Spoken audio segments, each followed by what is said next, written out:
जालन्यात अतिशय मोठी बातमी समोर येते। अंतरवाली सराटीमध्ये मनोज जरांगे पाटील यांच्या उपोषणाला पाठिंबा देण्यात आलेला आहे। ग्रामपंचायतीमध्ये सरपंच सदस्य आणि ग्रामसेवक यांच्या उपस्थितीमध्ये हा मोठा निर्णय झालेला आहे। जालन्यात अतिशय मोठी बातमी। आरक्षण चालू आहे, त्याला गावाचा पाठिंबा आहे, हा निर्णय झालेला आहे।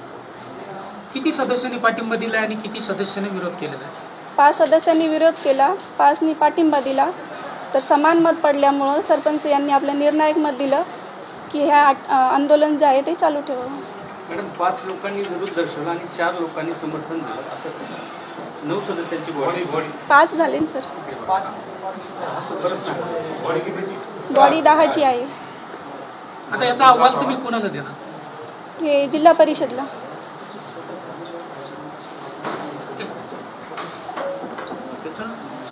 बरं सांगतो मी, ठराव बी घेऊ नका, काहीच करू नका बोललो त्यांना।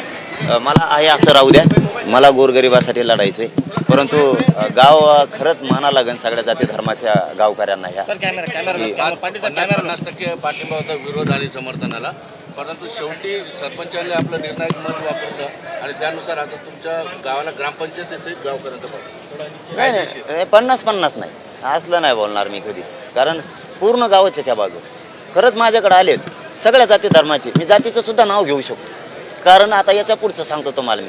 आम्ही घेतल्या सह्या, म्हणजे आता सांगायला हरकत नाही, आम्ही घेतल्यात गावकऱ्यांच्या सह्या, त्याच्यावर सगळ्या जातीच्या सह्या, सगळ्या जातीच्या। कमीत कमी माझ्या अंदाजे सांगतो, आम्ही आकडा मागं पुढं होईल, कमीत कमी 900 का 950 सह्या अजून 2 दिवसात झालेल्या सगळ्या जाती धर्माच्या। त्यामुळे नाही विरोध। 5 जण समर्थनात होते आणि 5 जण विरोधात होते असं ग्रामसेवकांचं म्हणणं आहे।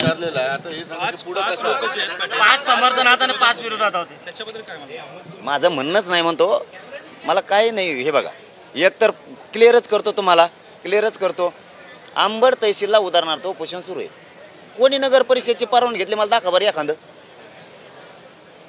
जालना कलेक्टर ऑफिसला एखादं आमरण उपोषण चालू किंवा आंदोलन आहे किंवा मोर्चा आहे, इथं मोर्चा आणावा किंवा उपोषण आमरण करायचं, कोणी नगर परिषदेची परवानगी घेतली मला दाखवा बरं एखादी। तसं मला इथं माझ्या जातीसाठी उपोषण करायचं आहे, असं कुठं झालं आहे का की ग्रामपंचायतीची परवानगी घेतली? काय संबंध आहे? काहीच नाही। पण ते गावकऱ्याचंच मोठेपण म्हणावं लागेल की ग्रामपंचायतनं बी पाठिंबा दिला, ठराव घेतला, मोठेपण म्हणावं लागेल। आणि सगळ्या जाती धर्माचे लोक इथं एक येतो, सह्या घेतल्यात म्हणता आम्ही, तर ते ठरावाचा वेगळा विषय। मी तर म्हणलो होतो बैठक घेऊ नका आणि ठराव घेऊ नका, पण आता काय माहिती आली तुमची मला नाही माहिती। चालू असतं थोडं राजकारण चालू आहे, तुम्ही जे म्हणता ते चालू असतं। मी त्याच्यात लई ध्यान नाही दिलं आणि देणार बी नाही, मला त्याच्यावर काही बोलायचं नाही। ज्याचं त्याचं विचाराचा भाग येतो, त्याच्यामुळे ते काय मनावर घ्यायचं नाही।